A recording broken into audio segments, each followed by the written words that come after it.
Great to have your company right here on the second season of Sports Weekly India. You talk about India, the biggest has got to be cricket, isn't it? India gearing up for the Cricket World Cup, T20 World Cup. The squad has been announced. No major surprises there, but we shall talk about in greater detail.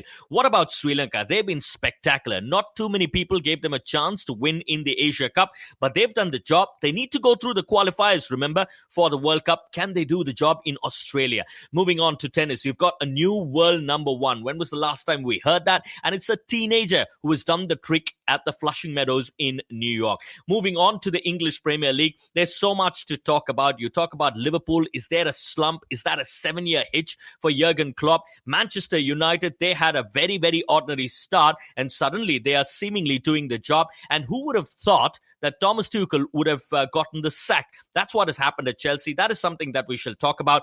And of course, Formula One. How can we ignore that? There's been some spectacular races in and around different circuits. We'll keep you abreast of everything, and that and much, much more here on Sports Weekly India, season number 2.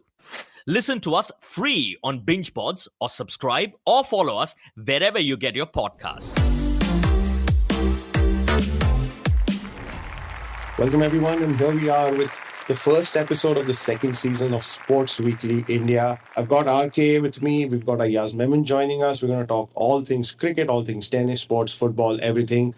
But right up top, let's get started with cricket. The Indian team for the World T20 was announced. And I think there's been a fair bit of conversation about the selection, the choices, whether the right folks have been included or not. I'm going to throw this one straight at you, Ayaz. What do you think? Is this the right combination to go to Australia?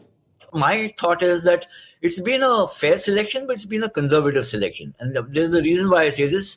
RK might jog his memory and remember what happened in 2007, the inaugural T20 World Championship, or the World Cup, when Sachin Tendulkar, Rahul Dravid, Saurav Ganguly, Zaheer Khan were not there. And they took a bunch of youngsters under Mahendra Singh Dhoni, and we won the 2007 World Cup. And we haven't won a World Cup since then. This time, you would say that almost everybody you expected is in, except Jadeja, Ravindra Jadeja, was injured, so he couldn't be selected. But there are, as you mentioned, conversations about should we have left out Mohammad Shami? What about Shreyas Iyer? He started so promisingly. Why has he been dumped? And so on. Should we take 2 wicketkeeper batsmen and leave out Ishan Kishan and Sanju Samson? I think these questions will be asked. And that's fair enough, because you can't always have a foolproof selection. By and large, I think they've done a decent job. But the proof of the pudding is in the eating. And my compunction is not about the composition of the team, which is going to be important, as how this team performs. And what we've seen in the Asia Cup, this team seems to be cracking under pressure. We had 3 last over finishes that India played in the Asia Cup. We lost 2 of them. We won one against Pakistan, the first match in the league stage, and we thought we had won the tournament. But we lost the next match, we lost to Sri Lanka, and we couldn't reach the final. So I think that's really going to be the big challenge for Rahul Dravid and Rohit Sharma going into the T20 World Cup. What's your take on it, RK? Just going back to that point about Indian squad for the T20 World Cup, I think conservative was a word that you used. Completely go with it, in the sense that picking a 15 was never going to be an issue beyond a certain point, because we can keep talking about the fact that maybe an Umran Malik should have been tried at some point in time, but he was never in contention from the way things went. They went ahead with an Avesh Khan, gave him as many as 15 games. I don't think they were impressed with the performances that Avesh Khan gave in. A Bishnoi, who is still on the standbys, could make it to the squad in the event of somebody missing out at the last minute. So in that sense, I completely understand. But I think the bigger challenge is picking your 11. And I think the same issue cropped up even during the last edition of the T20 World Cup. Because when you look at the top 3, it is still the same top 3 that played in the United Arab Emirates the last time around. It is still Rohit, it is still KL, it is still Virat. Now, you can promise a different brand of cricket, but can they deliver a different brand of cricket? And on the delivery part, just going back to the point that you made about India crumbling under pressure, I remember Rohit Sharma saying that it's only a matter of 2 games, it can happen. But the problem is with the format that we have for a T20 World Cup, if you lose 1 or 2 games on the bounce, you're almost sure to be eliminated. That is how grueling a format. That is how difficult a format it is. Because in the last edition of the World Cup, you lost the first game against Pakistan. You had a break of 1 week, and then you lost against New Zealand. That was that. Actually, even that first loss meant that you were pretty much hoping that results do go in your favor. And that is why I'm a bit concerned with what happened in the Asia Cup. Under pressure, final over finishes, barring that Hardik Pandya innings in game number 1, where you also had Ravindra Jadeja. And going back to Ayaz saying that Ravindra Jadeja missing out, that's another huge loss for Team India. So, yeah, a bit concerned. But having said that, this is probably the squad that everybody expected, barring one or two discussions maybe. But again, on the Shami aspect, I don't think he was in the frame at all, given how they've picked the squads over the last year. What do you think of Sanju Samson? Is he unfortunately left out? Yeah, Sanju Samson, Ishan Kishan, these are the two young wicketkeeper batsmen who were, and they've been part of the India T20 team for the past year, 15, 18 months, including in the UAE World Cup last year. They were part of the squad, and they're not there now. There's Dinesh Karthik. I think there are ways and ways of looking at this. For me, the real interesting selection is not so much Dinesh Karthik or Sanju Samson or Ishan Kishan not being there, but Ravichandran Ashwin making a comeback into the T20 squad. Remember, Ashwin started his international career as a ace white ball cricketer. He came in, he made a big mark in the IPL, then got into the T20 team and the ODI team, and then he seemed irreplaceable, formed a great partnership with Jadeja, and then he lost favour. And then he became a terrific test match bowler, or at least, he started taking wickets so prolifically, or defined as what he does in red ball cricket. Now he's made a comeback. I think they've gone for his craft. I think people like Rahul Dravid and Rohit Sharma, the captain, see him as a very crafty customer with some success on Australian pitches also. And also somebody who has these terrific mental battles with batsmen of huge caliber and also seems to get the better of them. I think that's where he's won favour over, say, a young Ravi Bishnoi.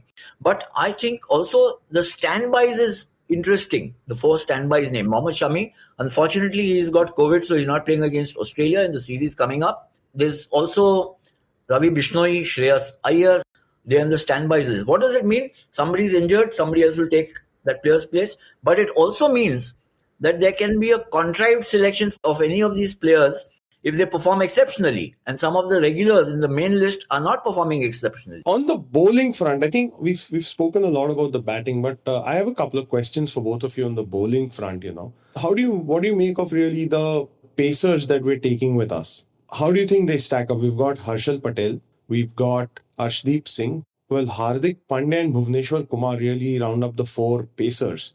Now, Hardik and Bhuvneshwar will have experience of playing in Australia in those conditions on those big grounds. But what about the other 2? How do you think they will perform under pressure of a big tournament and in a place like this? So I think Jasprit Bumrah is another who's played in Australia and he's done exceptionally well. He's the spirit of the attack. I think the real bonus here, there are in fact 2 bonuses that we've got.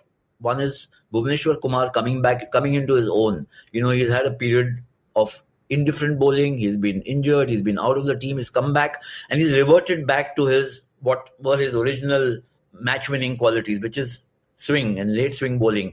He's also worked up decent pace, which becomes important. He's not somebody who's going to bang the ball in on Australian pitches and try and get extra bounce. He's going to rely on swing. Hardik Pandya is, to my mind, your X factor and your trump card in this team. He's come along so superbly in the last 12-15 months. It almost seemed last year in UAE during the World Cup when he was not bowling, he'd just recovered from injury, he was playing only as a batsman, that his career was more or less over. The IPL redefined him. He became captain of a team which went on to win the title. Not just that, he started bowling his full quota of overs, batting superbly. He's a strong finisher. He can bat anywhere in the order. Brilliant fielder. So I think these are really 2 plus points. The 4th bowler is the question. Whether it's Avesh Khan, who's not been taken, Harshdeep Singh is there, who's also very promising, and he adds variety with his left arm stuff. And of course, there's always Mohammad Shami to revert back to if he's a standby, but if he recovers well, has a couple of good games, he could be in the squad. Look, I think the way T20 cricket has moved, I would want to look at it from Rohit Sharma's perspective. Now, Rohit Sharma has operated with Mumbai Indians as the captain of that side. Who's his trump card? It's always been Bumrah. If Rohit Sharma can have the flexibility of using Jasprit Bumrah at different stages of the game, it's half the battle won for him.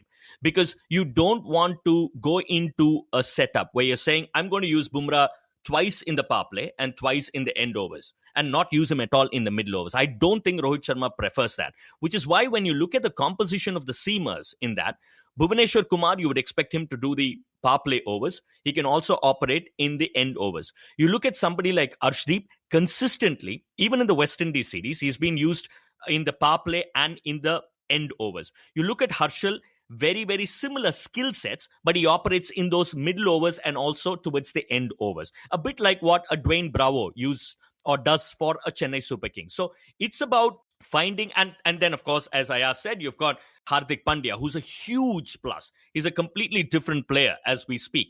So I think the bowling unit is in accordance with what the captain always wanted, which is to give a flexibility on the usage of Jasprit Bumrah.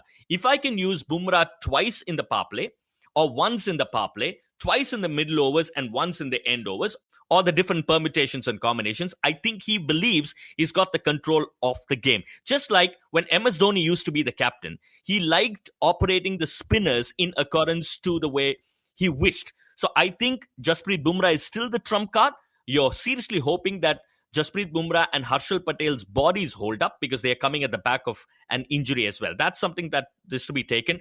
But under the circumstances, I think this is your best attack that they have gone with in terms of the combination. And a quick one on the subject of Ashwin, because Ayaz did bring that up. I think, as Ayaz said, Ashwin is back in the setup because of the experience that he lends to that side. And also when you look at the group games, India is playing South Africa. India is playing the likes of Bangladesh and New Zealand. You've got plenty of left-handers in that setup.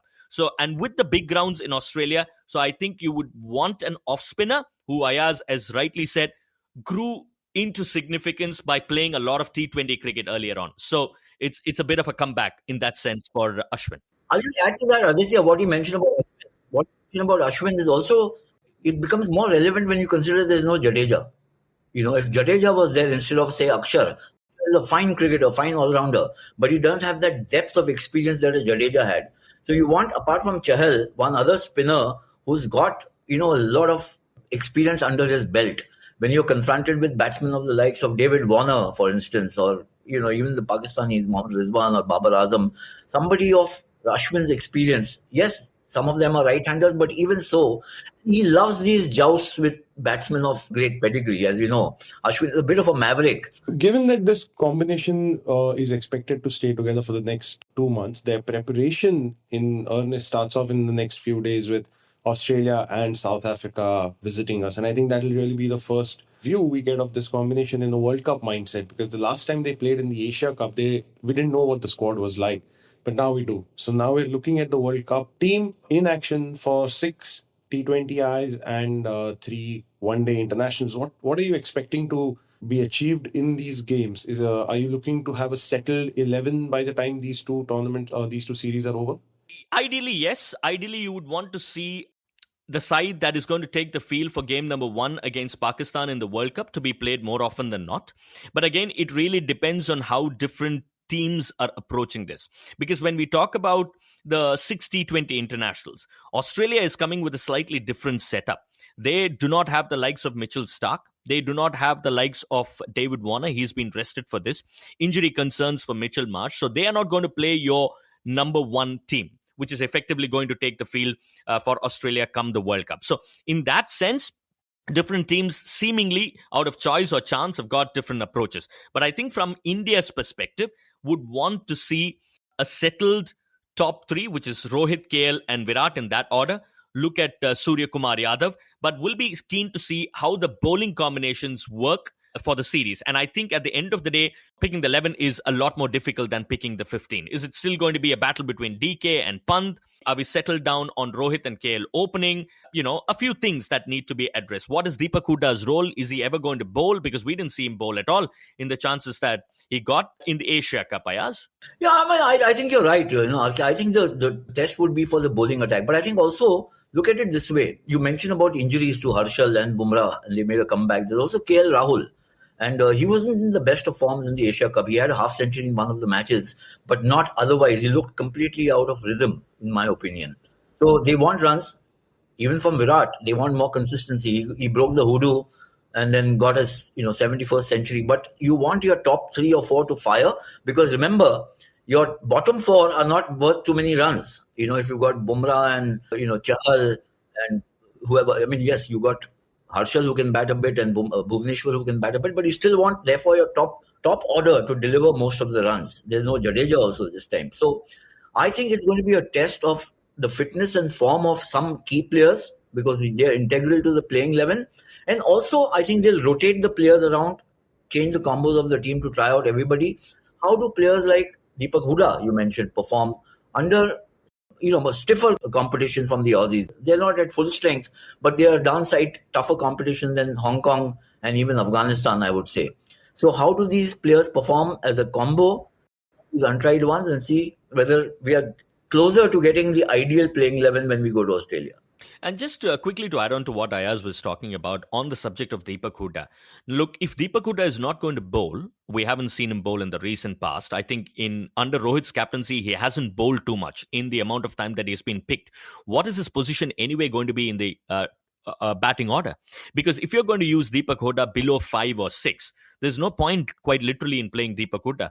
What is his position? Because if you're going to play KL Rahul, Rohit Sharma, Virat Kohli, Surya Kumar Yadav, then if you're going to play Pant, then Pant, Hardik Pandya. So where does Deepak Hooda feature in your batting order? If you're not going to play him in the top 4 or 5, where realistically it is going to be difficult with all these guys being available, is there even a slot for him to be used in the batting order, to use him effectively? And if he's not going to bowl, you're still going in only with 5 bowling options, which we've always struggled with, as was evident even in the last World Cup.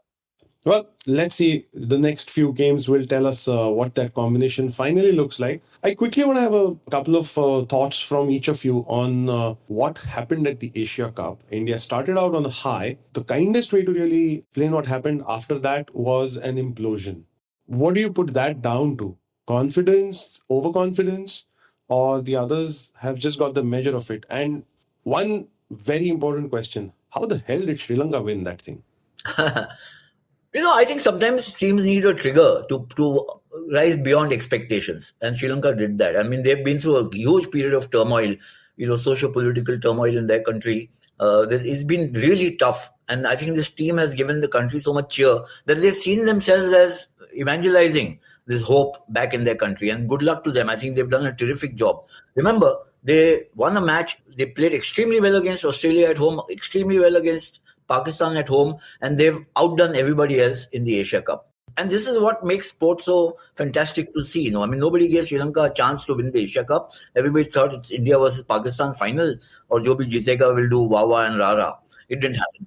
I think the problem with India and Pakistan, remember, Pakistan was thrashed by Sri Lanka in the final. The problem with both these teams is that their match against each other is seen as the be-all and end-all of a competition. So India beat Pakistan in the league stage, and we assumed that we won the tournament. That was only the first match. Then Pakistan won the first Super 4 match, and they thought they had won the tournament. As it happened, neither India nor Pakistan won the tournament. It was Sri Lanka. So I think both these teams need to, maybe they get consumed by the kind of imagined importance of only this arch rivalry rather than putting it in the context of the tournament, that the tournament has to be won by beating other teams also. RK, the Sri Lanka question, I mean, they do seem to have a fairly strong core in place now. Deserving winners, of course, but must have been some serious planning that went into that. A couple of things. One is, I think they got their biggest jolt when they lost to Afghanistan in the opening game of the Asia Cup. They were bowled out for just 105, and Afghanistan finished the game in exactly 10.1 overs. Now, if that did not fire a team up, I don't know what else would have. So the team meeting would have been fairly straightforward. It would have been filled with a few expletives here and there, and that would have got them fired up, right? So that's point number one.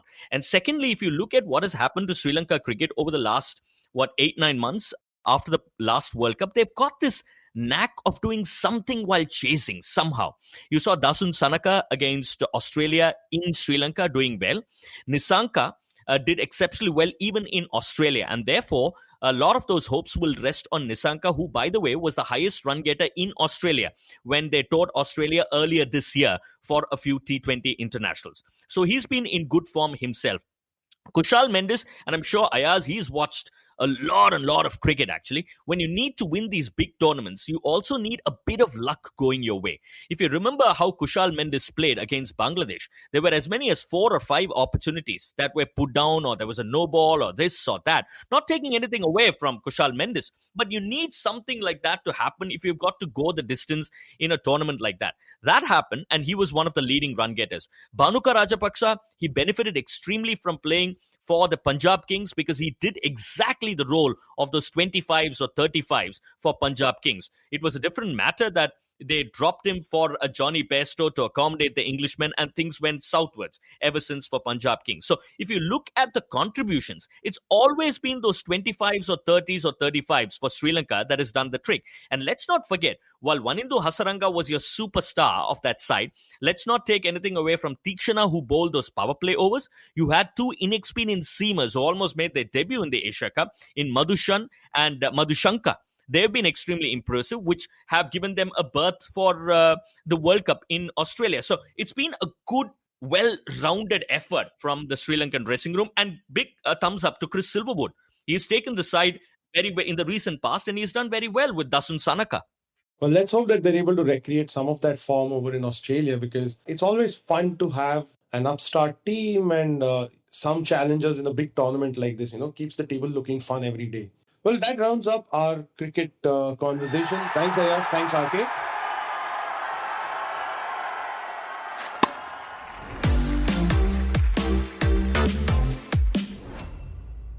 Okay, then let's move on to the world of tennis. It's been a fascinating week if you've been following the US Open. If you haven't been following the US Open, well, we are here to update you on everything in and around that. But let's start with the champion of the men's singles, Carlos Alcaraz.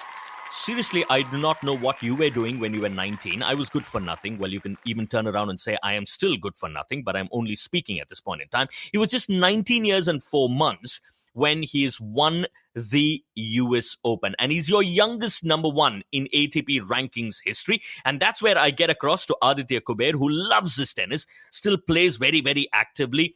Aditya, just incredible, isn't it, to see what Alcaraz has done? As I was saying, I don't know what I was doing at 19. What were you up to when you were 19? At 19, I was just trying to figure out what to do. And here is this kid who's gone on to win a Grand Slam. It's absolutely amazing. The way he plays the game, the intensity with which he plays is just fabulous. And throughout this US Open, I kept hearing commentators say that he's probably got a most complete game. There is almost no flaw in that. I mean, you'll probably need some of the greats to be at their peak form to find gaps and flaws in his game to take him down on a good day. Sure, he's lost a few games, but he's just 19, remember. As he grows, as he gets more experience on the big stage, he's going to get that much harder to beat. But more than Alcaraz winning, I mean, he's made it into the second week of a Grand Slam twice this year already. My question back to you, RK, what does this mean really? I'm starting to now call a lost generation of tennis players. The Sasha Zverevs, Stefanos Tsitsipas, except maybe Daniel Medvedev and Dominic Thiem, who both have Grand Slam wins to their name. There's a whole generation of players who challenged or who were expected to really challenge the big 3 and the big 4, but have not. And is this also an advantage now for Alcaraz to be at his peak when the big 3 are definitely done? It's interesting that you asked this, Adi, because the reason why I say that is, I think when you talk about a lost generation, I think it is in a sense inevitable, because sometimes when you talk about sport, you might be a bloody good sportsman, but sometimes you could be born in the wrong era. The first thing that comes to my mind is, say, in India, when you had the likes of Rahul Dravid, Sachin Tendulkar, Saurav Ganguly and VVS Lakshman, you had plenty of good Indian batsmen who were capable or who were good enough to be a part of an Indian team. But were they good enough to replace a Rahul Dravid, a Sachin Tendulkar, a VVS Lakshman, a Saurav Ganguly? Now, that was a completely different question. And in the process, there were guys who scored tons and tons of runs in domestic cricket who lost out. Now, people might turn around and say, why are we talking about cricket? But I'm just trying to compare, different sports where you will have champions that dominate for a certain amount of time. And therefore, going back to what you're talking about, the likes of Tsitsipas, look, who are we to say that he's never going to come back or he's never going to win consistently? He could still do that. But I'm sure Tsitsipas deep down within knows that probably if he had been born, say, about 5 or 6 years later, things could have been very, very different. And that is where I think probably Alcaraz, you almost get a sense of feeling that he's set to rule the world of tennis because he's only 19. He's already got that victory under his belt.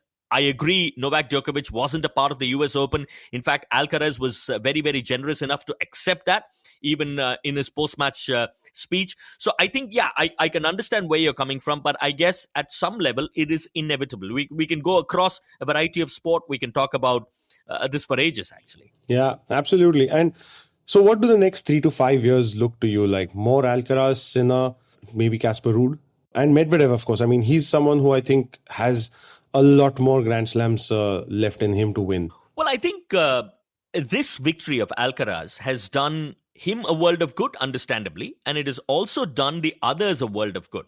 Because I think our generation, or rather, when we've been watching tennis for the last, 30, 40 years, we haven't seen, say, 2 or 3 guys dominate sport as much as they have done over the last 20, 25 years, which is effectively Rafa Nadal, Roger Federer, Novak Djokovic, and Andy Murray at certain points in time, right? So I think this victory for Alcaraz gives him the belief and also gives the others in and around him the belief that they can go ahead and challenge an Alcaraz. At the end of the day, his game is great. On his day, he can beat just about anybody. But I'm sure the consistency will take time for Alcaraz himself. And that is where I think a few others in and around him will sense that here's an opportunity, with Federer having retired, Rafa Nadal having his issues with his body, to come in and do the job and pick up a Grand Slam or 2 over the next year or 2. Yeah, I think that pressure is going to be very, very real very quickly now for him, isn't it? Because before you know it, it'll be January and Australian Open, same similar sort of surface, very different conditions. And as world number 1, probably the top seed, he's going to be expected to win. And that pressure is much different than when you're a 5th seed, 19-year-old and devil-may-care attitude. Oh, absolutely. There are plenty of examples from the past. I mean, when you're looking at top quality players from the 80s or the 90s, you would still remember, say, somebody like Richard Krajicek in the mid-90s who went ahead and won a Wimbledon, or a Michael Stich, for example, I mean, who did very well in parts. I mean, with no disrespect, of course, to them, because they have been very, very good tennis players. So, but obviously Alcaraz, in terms of talent and potential, is probably way ahead of them. But you're right. I mean, the pressure is obviously going to be there. Now it'll be interesting to see how the others respond and how his body is going to cope with. I think even before the start of this US Open men's tennis final, he was hobbling a little bit, or at least that's what the commentators felt, but there was no indications about his issues once the game started going. So Australian Open, completely different conditions. The heat is going to play up its part as well. So there are so many other things that will factor in, different surfaces that you're looking at. Then you go to the French, then you're looking at Wimbledon. The pressure is going to be there. Djokovic should be back. For starters. So he's going to think that, look, I mean, I don't want to stay away for a while. Let me come in and bag a few Grand Slam events myself. So yeah, it's going to be tougher for him. Awesome. And well, I just hope that he's someone who can take over the mantle from the now retired Roger Federer or any of the other big 3. I mean, it's great to have a long period where 3, 4, 5 players dominate, but over the last 20 years, it's literally just been these 3. I think there was a stat out there where in 20 years out of the 80 Grand Slams played, about 72 or 73 were shared between these 3. It's crazy. You definitely do need a lot more winners there, because that's really one of the ways to just keep the game fresh for the fans. No, absolutely. I mean, for as much as we love the Nadals of the world or the Federers of the world or the Djokovic's of the world, you want to see the next generation shape up. It's a bit like football, you see. I mean, when you talk about Ballon d'Or, for the last so many years, it's always been Ronaldo or Messi. But obviously, Messi is not the same force that he was. Ronaldo is playing the UEFA Europa League. Suddenly, you've got the likes of Haaland coming in and scoring, and you're beginning to think, okay, is it the next generation? Are we going to see a completely different Ballon d'Or winner? And stuff like that, you're beginning to sense. But quickly, on the subject of Roger Federer's retirement, I mean, that's massive. There was a tinge of sadness when I heard that. Did you feel that as well when Roger Federer decided one fine day that he's going to retire? I'll be honest, he's played so little in the last year that I've been living off the highlights. But for the most part, It was expected. I mean, in a way, it's a good thing that he's finally made it official, because I don't think he's in any shape to be playing at a competitive level on the ATP Tour, one. And just having that hanging around, whether he will, whether he won't, unnecessary speculation. But yeah, it is definitely the end of an era. We know what a lovely letter Tsitsipas wrote him saying, my single-handed backhand is because of you. And I think just from a viewer point of view, it's one of the great regrets of my life that I never got to see him play in person, even when he was in India for that brief period of whatever, one day. But yeah, he is probably one of the giants of the game and will definitely be missed. Yeah, it's incredible, isn't it? When you talk about the giants of the game, there have been so many people in the past. Look, we've been following tennis for a while now. I was just looking at different eras. Probably when I started, it was Bog and McEnroe. Bog, I used to admire him for his temperament. McEnroe, Becker for their flamboyance. Lendl for his grit. Edberg, brilliant at his volleys. Agassi for his returns. Pete for his serves. Nadal, work rate, success of Novak. But if there was one guy who made look tennis ridiculously easy on the eye, it's got to be Roger, isn't it? There was nobody else, I thought. One is that, and just made it look so good, so to watch. Everyone else, you could see the effort, you could hear the effort. This guy was like an ice skater on a tennis court. He'd just glide across the court. He would be there when most people would be like, well, that point is done. And then he had these little tricks, the little tweeners, the no-look shots. I mean, these are all part of his folklore, but it's just amazing all the things he's achieved and how well he's represented the game, and what a great, great ambassador he's been for this game. Yeah, from a petulant prince as he was in his younger days to what he is now, just incredible what Roger Federer has achieved. Go well, Roger, is all we can say.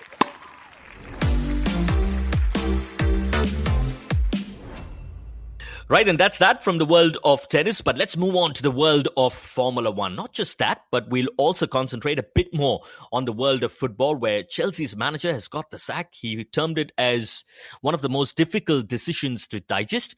And of course, Haaland, he scores every time he steps on the footballing pitch. Here's more with Soumil.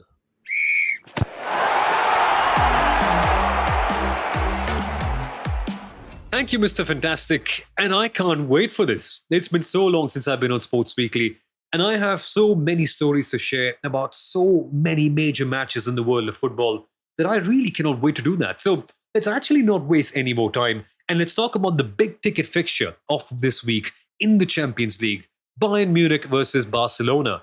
And just somehow, right? Years may change, generations may change, sun, moon or shine, regardless of whatever happens, Bayern Munich just always find a way to beat Barcelona. Somehow. This time, a Barcelona team with Robert Lewandowski as well. So that was absurd. I mean, none of us expected it to be so one-sided. But at the end of the day, Bayern Munich defeated Barcelona 2-0 in, I wouldn't call it a comfortable fixture, but we saw a clear difference in the way how Bayern were more clinical than Barcelona. Both these teams had many, many chances in the game. But ultimately, it was down to Lucas Hernandez and Leroy Sané. In the 50th minute of the game, both of them ended up scoring 2 goals, just 5 minutes away from each other. And it was that blitz that eventually got Bayern over the line. And I'll be honest, it was a very, very close game. And clinicalness, well, Bayern capitalized on more chances than Barca, but that's not to say that Bayern really played very well, because genuinely there are areas that they have to work on. And in the domestic league, they are facing problems for the first time in a decade. So Bayern are not quite clear in the waters right now. But apart from that, we had a couple of surprises. We saw Chelsea draw 1-1 against RB Salzburg. Of course, the first game under their new manager, Graham Potter. And they didn't look perfect. Obviously, no game under the first manager. No first game under a new manager is going to look perfect, right? But you could see changes. And now for Graham Potter, who's recently come in under a really tumultuous circumstance at Chelsea, for him, the major challenge is going to be to get the strikers to deliver. That didn't quite happen against Salzburg, but it's a start. We shall track Chelsea as the days goes on.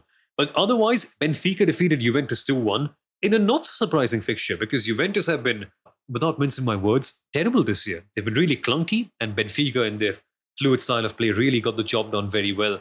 And apart from that, obviously, Man City against Dortmund, Erling Haaland scored once again. This guy is an absolute maniac. He's scored so many goals in the Champions League. I think 2 against Valencia last week, 1 against Dortmund this week.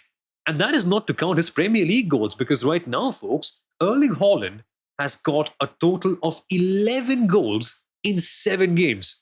That's right, 11 in 7. He recently scored one more against Wolverhampton Wanderers in the Premier League as well, as Man City, of course, won against that team 3-0. And Haaland is just on another level. If anything, guys, if you have to choose a match to watch next week, whatever it is, it has to be a Man City match, right? So, because the way Haaland is playing, the way he moves, the way he's making sure that defenders can't catch him, the way he's physical on the ball, the way he's finishing, this guy is seemingly the finished deal. And under Man City and Pep Guardiola's guidance, he seems to be an even bigger monster than ever before. But that's Man City's game sorted out for the Premier League. What happened otherwise? We saw Arsenal defeat Brentford 3-0, which is actually a pretty big result because Brentford have been a really, really tough team all the way through. And they have a new record. Ethan Nwaneri of Arsenal has become the youngest player ever at the age of 15 years and 181 days to play a Premier League match. He wasn't fantastic, but again, it's something, it's a record to set, and we could be getting to see a lot more of him. But otherwise, the last game we have to talk about this week before wrapping up the world of football has to be Tottenham versus Leicester City, because Leicester are in a world of trouble. They aren't quite the same team that they were last year or the year before that.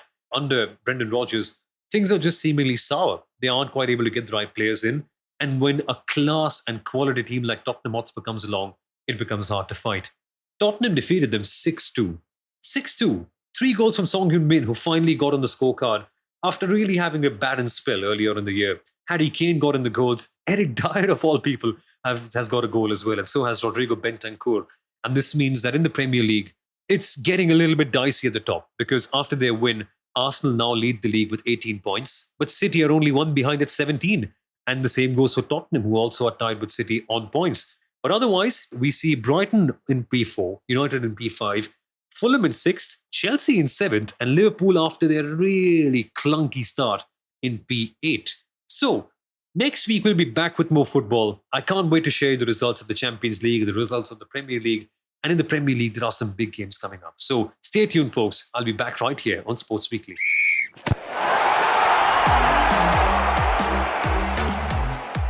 There's a lot of sporting action around and you don't want to miss out.